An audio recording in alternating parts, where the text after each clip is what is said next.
No primeiro dia de prova, nós temos a temida redação. Muitos candidatos ficam preocupados, especialmente por causa do tempo e do tema também.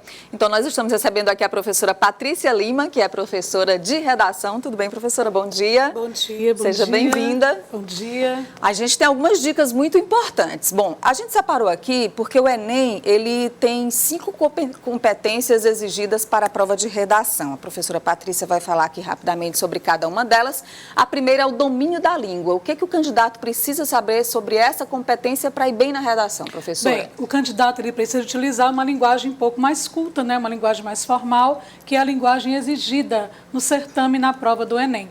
Além disso, é necessário que ele tenha muito cuidado com relação a questões gramaticais, tais como ortografia, acentuação, concordância, muito cuidado também com a pontuação e, claro, a estética do texto. A letra tem que ser legível, né? Margem regular também é muito importante. Olha, super dicas. A segunda competência exigida, a compreensão da proposta. Essa competência ela é de fundamental importância, porque caso o aluno, caso o candidato, ele não elabore um texto de acordo com a proposta, a nota dele será 0.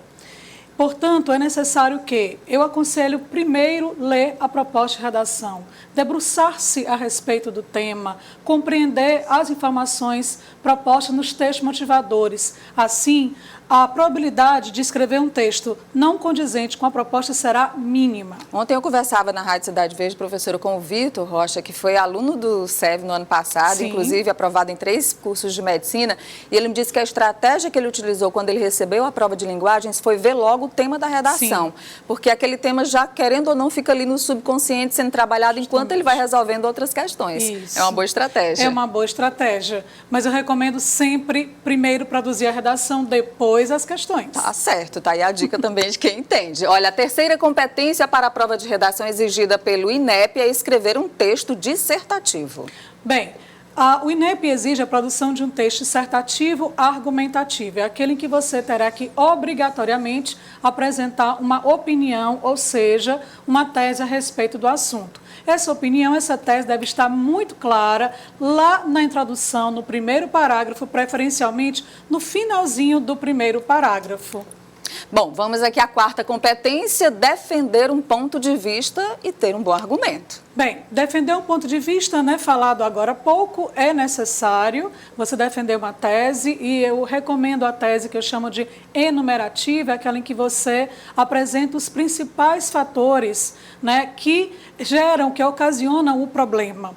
Além disso, Nádia, vale ressaltar também uma outra competência que retrata a relação entre as ideias, que é a competência 4, o cuidado que você deve ter com relação à coesão e também, claro, a coerência. E a última competência é a de elaborar propostas para o problema abordado. E essa competência aqui é um desafio para os candidatos. Sim, essa competência, assim como as demais, vale de 0 a 200 pontos e ela também é obrigatória. O candidato deverá obrigatoriamente apresentar propostas de intervenção, ou seja, medidas, soluções para minimizar o problema apresentado na proposta de redação e outros problemas elencados por ele ao longo do texto.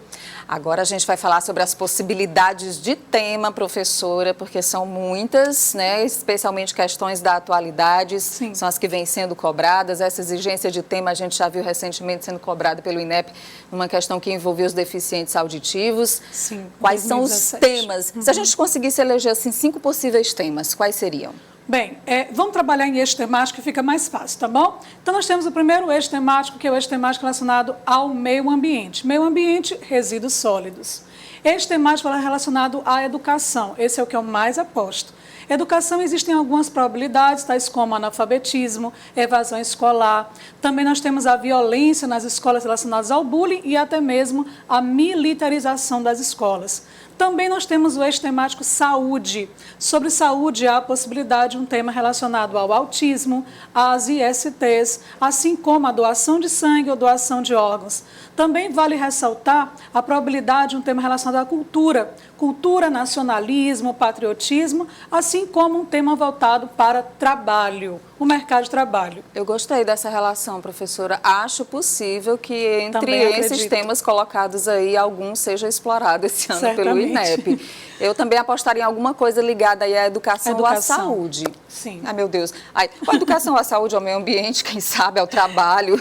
São tantas as possibilidades. A gente está num país também em crise, de repente essa questão econômica pode ser cobrada também, né? Relação por ao causa do trabalho, desemprego. empreendedorismo, uberização. Reformas trabalhistas. Reformas né? trabalhistas são algumas possibilidades. Nós conversamos aqui com a professora Patrícia Lima, professora de redação. Boa sorte para a senhora, para os alunos, para todos os 122 mil e alguma coisa que vão disputar as provas do Enem no dia 3 e no dia 10 aqui no Piauí.